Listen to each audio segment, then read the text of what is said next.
Buenos días, iglesia. Qué bendición estar con ustedes un día más para compartir y tomarnos el día de hoy un delicioso cafecito con Dios. Que Dios les bendiga. Bueno, vamos a empezar este cafecito orando y dando gracias a Dios. Señor Jesús, gracias por tu bondad, gracias por tu misericordia. Hoy te pedimos, Señor, que podamos reflexionar y estudiar de tu palabra. Que tu palabra, Señor, llegue a lo profundo de nuestro corazón y que podamos crecer más y más a la estatura de Cristo Jesús. Hoy te pido que tu palabra nos hable y nos alimente en el nombre de Jesús, Señor. Te lo pedimos, Señor, que podamos crecer fuertes delante de ti. Bueno, y el cafecito de hoy se llama Jesús es el camino, la verdad y la vida. Y es importante reconocer qué es lo que dice la palabra acerca de esta afirmación de Cristo, que se nos muestra a nosotros como el camino, como la verdad y como la vida.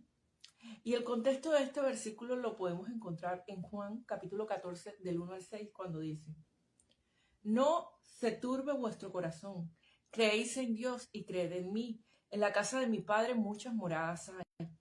Si así no fuera, yo no hubiera dicho, voy, pues, a preparar morada para vosotros. Y si fuere y os prepararé el lugar, vendré otra vez y tomaré a mí mismo, para que donde yo estoy, vosotros también estéis. Y sabéis a dónde voy y sabéis el camino. Y le dijo Tomás: Señor, no sabemos a dónde vas. ¿Cómo pues podemos saber el camino? Jesús le dijo: yo soy el camino, yo soy la verdad y la vida. Nadie viene al Padre sino por mí. Ya este eran prácticamente uno de los últimos capítulos de Cristo aquí en la tierra, que estaba prácticamente en la última cena antes de ser arrestado. Había transcurrido Cristo su ministerio durante aproximadamente 3 años con los discípulos y resulta que aún Tomás no sabía a dónde iba Jesús ni cuál era el camino. Y esto es impactante porque estamos hablando de un discípulo que estuvo con Cristo durante todo su ministerio y no sabía la manera para llegar al Padre. No sabía que cuando Cristo cumpliera su misión, él iba a ir al Padre. Y pareciera un contradictorio muy importante por el propósito y por lo que estaba haciendo Cristo, que ya Cristo se estaba despidiendo prácticamente de todos sus discípulos, les estaba diciendo la verdad de por qué era lo que estaba pasando, pero uno de ellos desconocían cuál era el camino que ellos debían seguir y a dónde iba Cristo. Y eran unas preguntas muy difíciles y muy confrontativas y sobre todo estaban yendo en contra de lo que Jesús, el Maestro, le había enseñado durante todo este tiempo. Y aquí es cuando Cristo se muestra como el camino que nosotros debemos seguir.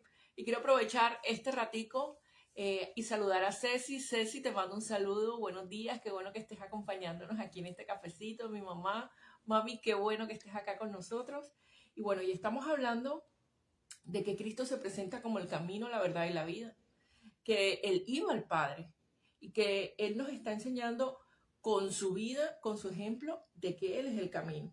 Entonces, Él se revela a sí mismo como el camino. Y Tomás aún desconocía y no entendía para dónde iba y todo lo que estaba haciendo Cristo. Ahora, ¿qué es el camino? Y es importante que nosotros lo entendamos. Es la guía, es lo que nos lleva al Padre. Se dice que camino es el paso, es la ruta de seguir, es una vía rústica sin pavimentar, puede ser a nivel literal. Es una serie de acciones o decisiones que alguien realiza a lo largo del tiempo. Es un trayecto, un itinerario, una ruta, un recorrido, un viaje. Es decir, que también podemos decir que Cristo les está diciendo: yo soy el camino. Miren todo lo que yo he hecho para que ustedes lleguen al Padre.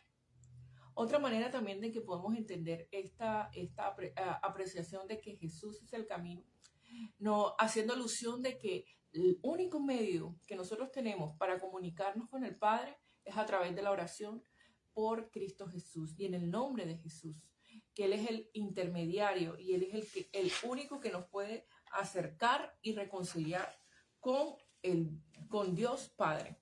Ahora, si nos vamos el Antiguo Testamento, también podemos ver una profecía en específico referente a lo que tiene que ver con el Jesús, el camino. Y quiero aprovechar y darle un saludo a Mireya, a Luz Mireya, qué bueno que te estés conectando a esta hora y compartiendo con nosotros un cafecito con Dios.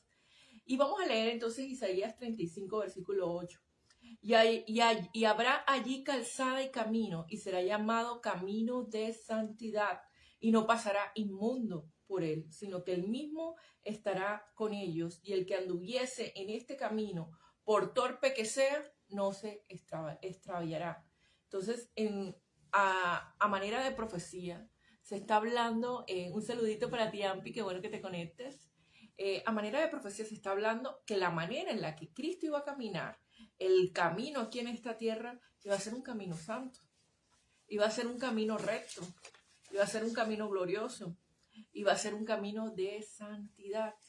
Y que los que caminaran con él, no, por más torpe que sean, por más ignorantes que sean, no se van a perder, porque están caminando como Cristo lo dice.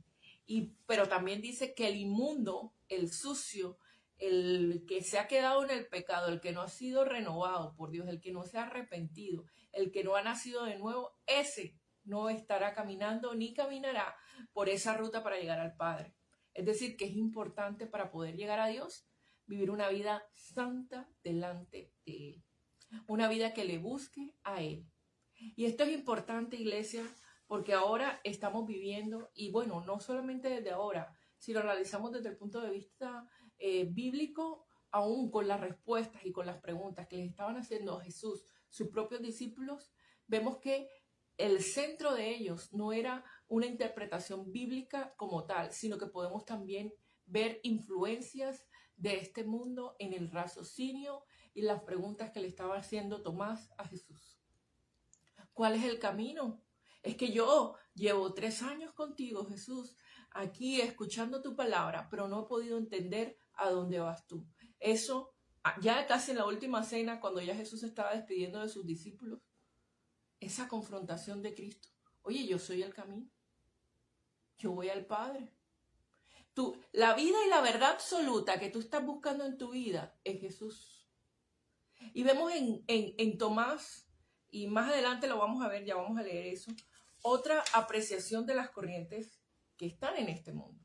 Pero quiero aprovechar enseguida para leer esa cita bíblica cuando Jesús resucita y se le aparece a sus discípulos. Voy a aprovechar y voy a ir enseguida a leer esa cita bíblica sin dejar tanto espacio. Y eso está también en Juan, en capítulo 20, cuando habla del versículo 25 al 29. Y le dijeron, pues a sus otros discípulos, al Señor hemos visto. Pero es lo que les dijo. Y él les dijo, sí, está hablando Tomás, y él les dijo, si no viere en sus manos la señal de los clavos, y metiere mi dedo en el lugar de los clavos, y metiere mi mano en su costado, no creeré. 8 días después estaban otra vez sus discípulos dentro, y con ellos Tomás, y llegó Jesús. Y estando 2 puertas cerradas, se puso en medio y les dijo, paz a vosotros.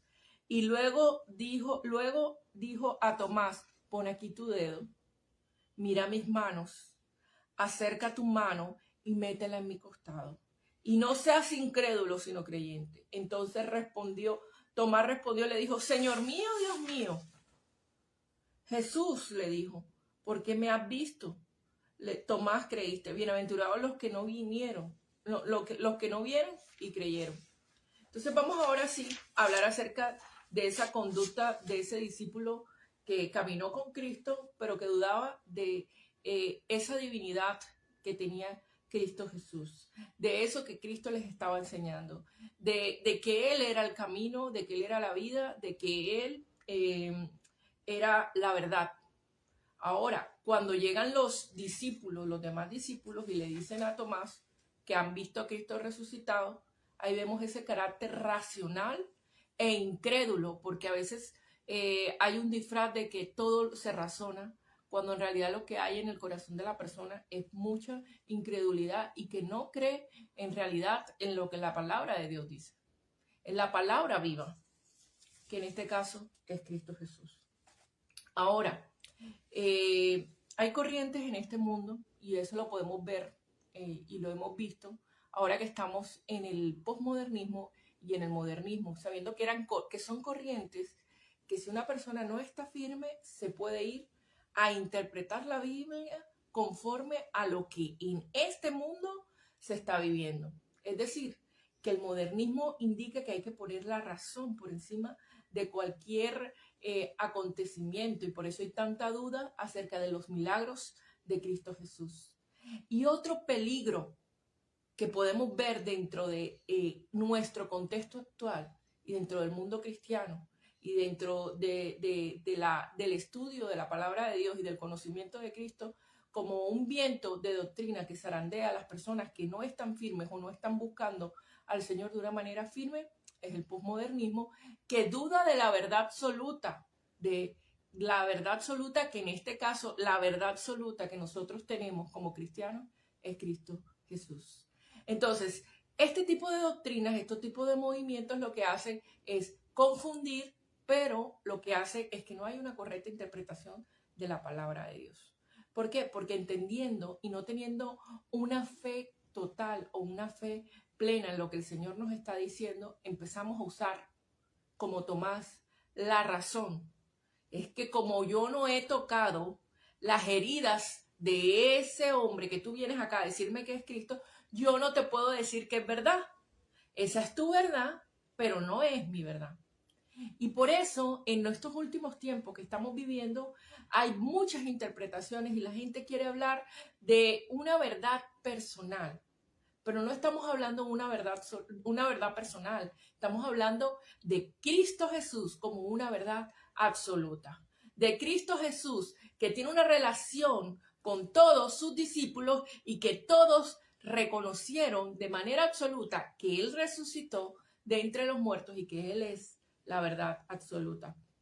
Pero Tomás enaltecía, si yo no veo, si yo no toco, fue tan audaz, pero también qué triste que tuvo que tocarle las heridas al Señor. Por eso el Señor le dice, puedes tocarme, mira, son de verdad, soy yo. Pero él tenía que tocar y ver si era verdad esas heridas. Y esas heridas son verdad. Y es nuestra verdad absoluta. Por eso también dice la palabra de Dios que nosotros creemos en la muerte, pero también creemos en la resurrección. Y si no creemos en la resurrección, de que Dios es la vida y de que Dios es la resurrección y la vida, vana es nuestra fe. Nosotros tenemos que creer que murió y que resucitó, porque ese es el propósito en esta tierra y es el propósito por el cual Dios murió en esta tierra, que nosotros en Él tenemos vida. Jesús es la vida. Y en Juan capítulo 17, versículo 3 dice, y esta es la vida eterna, que te conozcan a ti, el único Dios, Dios verdadero, y a Jesucristo, a quien me has enviado. Y totalmente verdad es Cristo Jesús. En Él no hay duda, en Él no hay casi verdad, sino una verdad plena. El significado de verdad es aquello que no está oculto, es aquello que es evidente, es aquello que es digno de confianza, es tener o caracterizarse por la buena fe, es ser firme. Y eso es la verdad absoluta. Cristo Jesús es la verdad absoluta. Entonces no podemos ver el evangelio conforme a las corrientes de este siglo, porque va a haber un evangelio distorsionado de la verdad absoluta que es Cristo Jesús.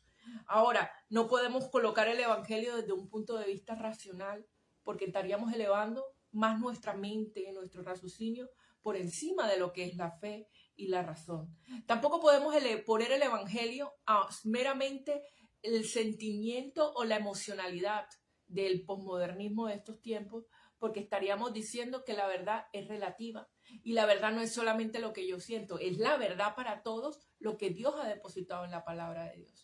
Es que a mí no me parece que se puede ir por esta manera, por este caminito, no, un solo camino para llegar a Dios, un solo mediador entre Dios y los hombres, que es Jesucristo. Entonces vemos una verdad absoluta a través de Cristo Jesús, sin desviación, sin un poquito acá, sin una verdad absoluta y revelada por Dios, centrada en Cristo Jesús.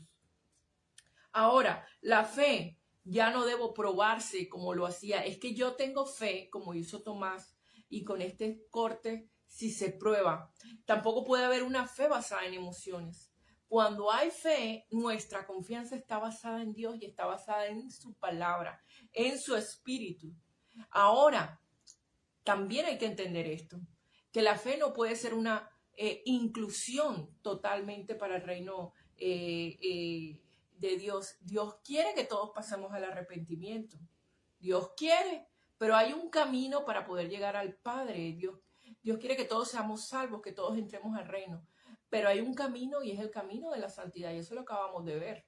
Si yo no me cambio mis harapos, mis vestimentas sucias, el Señor puede decir, te invito al banquete, pero si estás mal vestido, como lo dice la parábola de la boda, te vas, porque dice la palabra de Dios que son muchos los llamados, pero pocos los escogidos. Y si no estamos conforme el Señor nos ha mandado, pues no entraremos en el reino de los cielos. Y el Señor quiere que sigamos sus pisadas, que vivamos lo que Él vivió, que Él es el camino, la verdad y la vida. No es la verdad de fulano de tal, no es la verdad del otro, dice, es la verdad de Cristo Jesús, extendida a todo el mundo y absoluta para todos.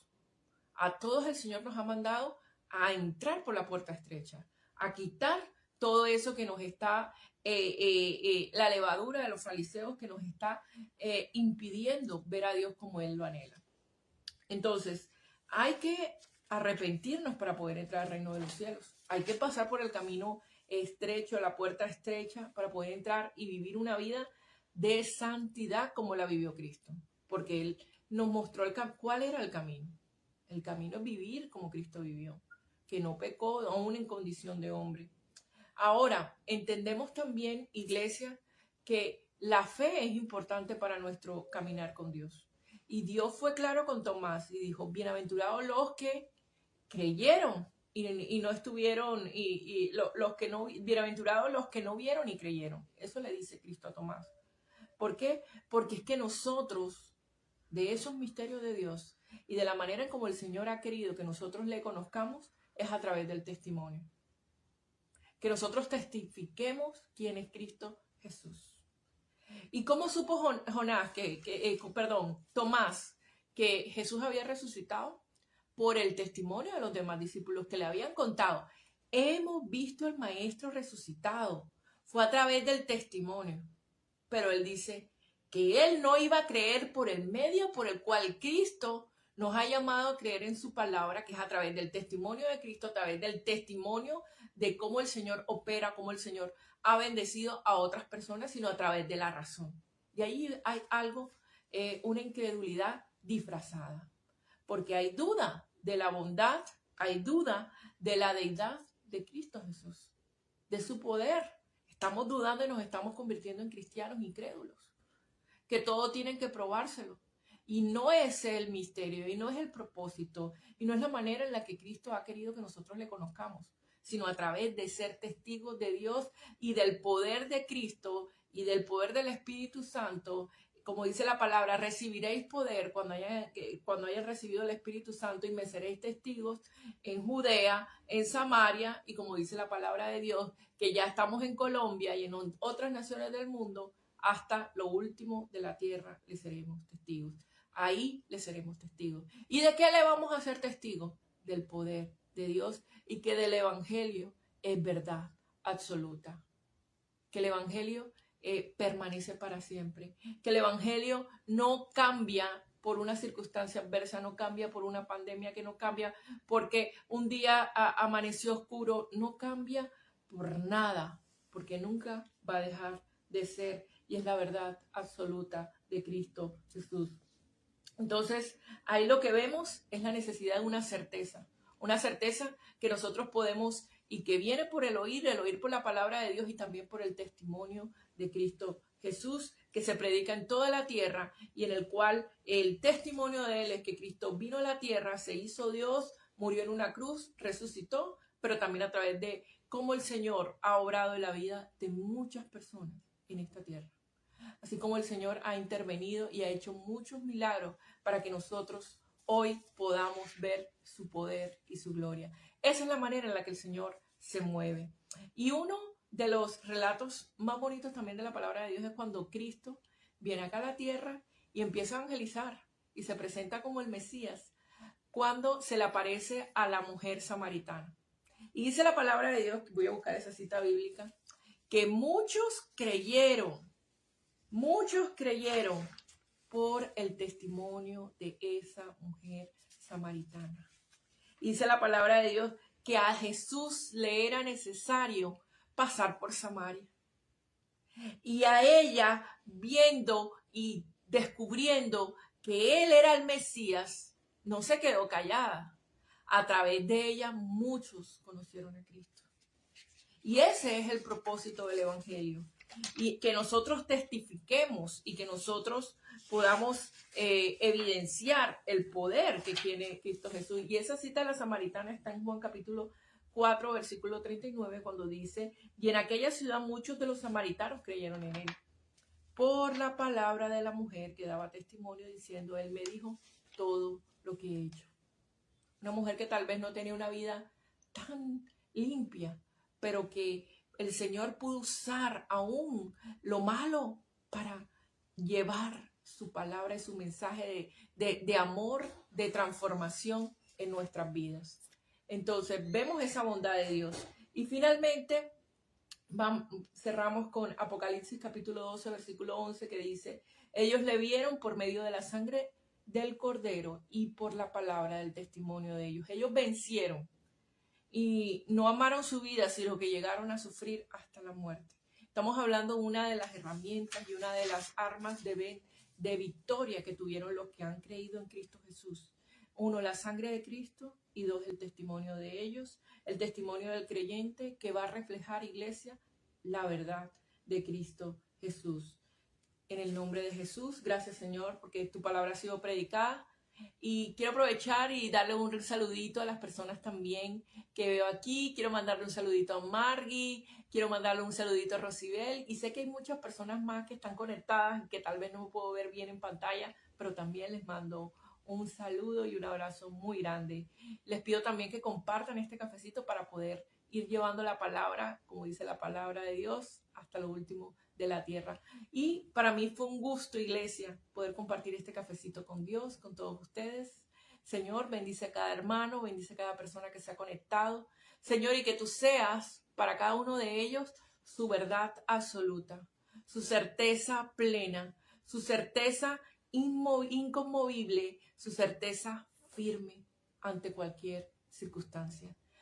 Les mando un saludo y nos vemos en otro cafecito con Dios. Bendiciones.